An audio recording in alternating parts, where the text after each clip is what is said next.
आखिर क्या हुआ ऐसा कि जेपी मॉर्गन जैसी कंपनी में वाइस प्रेसिडेंट की जॉब प्रोफाइल छोड़कर राजनीति की दुनिया में कदम रख दिया और फिर राजनीति में अपने काम के साथ साथ अपनी तीखी बातों के लिए तो चर्चा में रही, तो कभी अपने महंगे बैग के लिए चर्चा में रही। तो फिर आइए जानते हैं इस व्यक्ति के व्यक्तित्व के बारे में।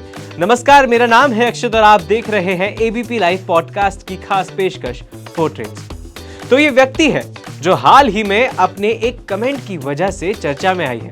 जी हाँ, आज की चर्चा है महुआ मोइत्रा की। इनका जन्म हुआ 12 अक्टूबर 1974 में दीपेंद्र लाल मोइत्रा और मंजू मोइत्रा के घर में, असम के कचर डिस्ट्रिक्ट में। ये बंगाली हिंदू ब्राह्मण फैमिली से आती हैं। इन्होंने अपनी स्कूली पढ़ाई कोलकाता के गोखले मेमोरियल गर्ल्स स्कूल से करी और इन्होंने अपनी ग्रेजुएशन करी इकोनॉमिक्स और मैथमेटिक्स में यूनाइटेड स्टेट्स के मैसाचुसेट्स के साउथ हेडली के माउंट होलियोक कॉलेज से 1998 में।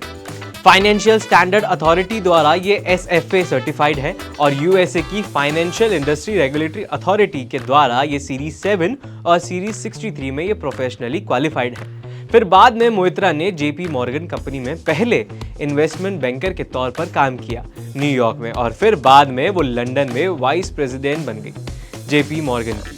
अब अगर शादीशुदा जिंदगी की बात करें तो इनकी शादी डेनिश फाइनेंसर लार्स ब्रोरसन से हुई थी, लेकिन बाद में इनका डाइवोर्स हो गया।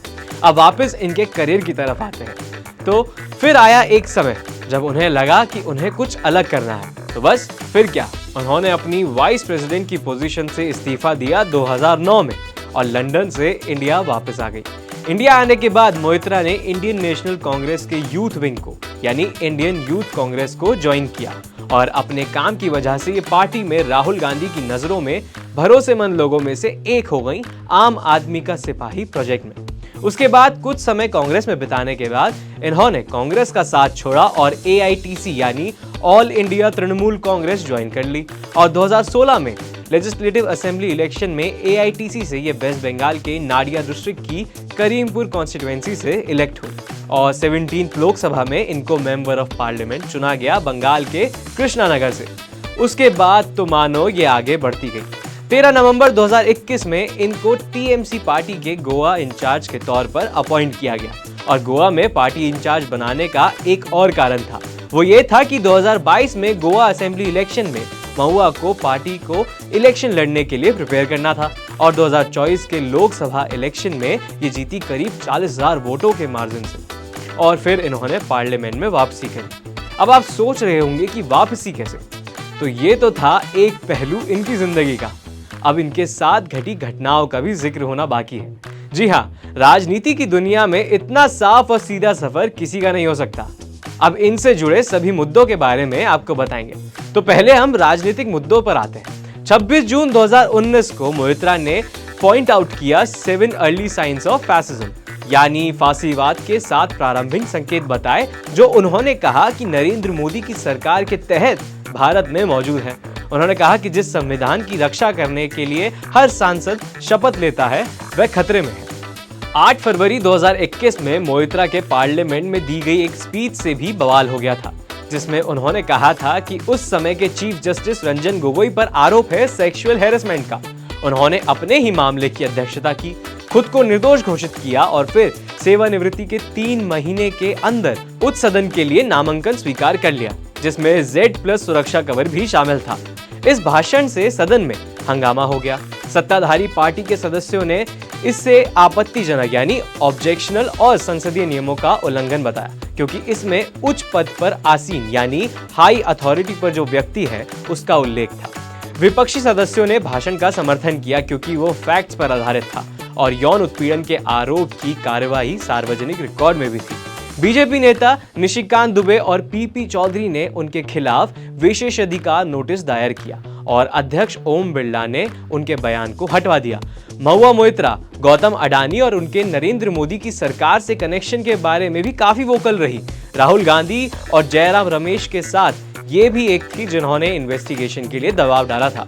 हालांकि इन रिपोर्टों को इंटरनेशनली अटेंशन मिलने से पहले मोइत्रा ने अडानी ग्रुप की सस्पिशियस एक्टिविटीज पर चिंता जताई थी। 2023 में अक्टूबर में बीजेपी एमपी निशिकांत दुबे ने और सुप्रीम कोर्ट एडवोकेट जय आनंद देहादराई ने सीबीआई को एक कंप्लेंट भेजी एफआईआर के साथ मोइत्रा के खिलाफ, और उसकी एक कॉपी स्पीकर ओम बिरला को भी दे दी थी कि इन्होंने पैसे लिए हैं दर्शन हीरानंदानी से पार्लियामेंट में अडानी को टारगेट करने के लिए। 19 अक्टूबर 2023 में हीरानंदानी अप्रूवर बन गए और एफिडेविट सबमिट किया कि वो एलिगेशंस को सपोर्ट करते हैं। उसके बाद मोइत्रा ने जवाब में एलिगेशंस को डिनाई किया और इन्वेस्टिगेशन के लिए उन्होंने कोई आपत्ति नहीं जताई। हालांकि उन्होंने ये माना कि उन्होंने एनआईसी के लॉगिन पोर्टल की डिटेल्स शेयर की थी हीरानंदानी के साथ, जिनको वो दोस्त मानती हैं। यहां तक कि मोइत्रा ने कहा कि उन्होंने कोई पैसे नहीं लिए हैं और ये भी कहा कि जो भी अडानी मोदी के अगेंस्ट बोल रहे हैं उनको टारगेट किया जा रहा है। 9 नवंबर 2023 में पार्लियामेंट्री एथिक्स पैनल ने रिकमेंड किया लोकसभा से मोइत्रा का एक्सपल्जन, इस बिना पर कि उन्होंने गिफ्ट्स लिए हैं जैसे स्कार्फ और मेकअप। 8 दिसंबर 2023 को लोकसभा में वोट हुआ कि मोइत्रा को पार्लियामेंट्री कमेटी ऑन एथिक्स की रिपोर्ट के बिना पर निकाल दिया जाए, जिसके चलते मोइत्रा ने अपना एक्सपल्जन रोकने के लिए सुप्रीम कोर्ट में इस रिपोर्ट को चैलेंज भी किया था। फिर 23 मार्च 2024 में सीबीआई ने मोइत्रा के कोलकाता रेजिडेंस पर रेड करी थी और ये रेड हुई थी जब वो कैंपेन कर रही थी कृष्णा नगर में, यानी 2024 के जनरल इलेक्शंस के टाइम पर। ये तो थी इन पर हुए कुछ केसेस की बात। अब आते हैं इन्होंने जिन पर किए हैं उनके केसेस पर। 10 जनवरी 2017 में महुआ मोइत्रा ने भारतीय जनता पार्टी के सांसद और केंद्रीय मंत्री बाबुल सुप्रियो के खिलाफ एक नेशनल टेलीविजन की बहस के दौरान कथित रूप से उनकी मर्यादा का अपमान करने के लिए पुलिस शिकायत दर्ज कराई। ये शिकायत बाद में कलकत्ता हाई कोर्ट द्वारा खारिज कर दी गई। कुछ दिनों के बाद बाबुल सुप्रियो ने महुआ मोइत्रा और तृणमूल कांग्रेस के सांसद सौगाता रॉय और तपास पॉल को रोज वैली पॉन्जी फिल्म स्कैम में शामिल होने का आरोप लगाकर कथित रूप से डिफेमिंग के लिए लीगल नोटिस भेजे। 2020 में महुआ मोइत्रा ने एक मीडिया चैनल के खिलाफ डिफेमेशन का मुकदमा दायर किया और कंपनी ने भी उनके खिलाफ पत्रकारों से बातचीत करते समय चैनल के खिलाफ डेरोगेटरी स्टेटमेंट देने के लिए मानहानि का मुकदमा दायर किया। मोइत्रा को दिल्ली कोर्ट में जमानत मिल गई और बाद में दिल्ली कोर्ट द्वारा मुकदमा चलाया गया। बाद में उन्होंने केस जीत लिया और उनके खिलाफ आरोप खारिज कर दिए गए, जबकि उनके द्वारा दायर किए गए केसेस अभी भी पेंडिंग थे। इसके अलावा भी और भी मुद्दे हैं जिनकी वजह से चर्चा में रही थी। तो ये थी बात महुआ मोइत्रा की। मिलेंगे अगले एपिसोड में, जानेंगे ऐसे ही किसी व्यक्ति के व्यक्तित्व के बारे में। वीडियो अच्छी लगी हो तो इसे लाइक करें, शेयर करें और सब्सक्राइब करें एबीपी लाइव पॉडकास्ट को। धन्यवाद।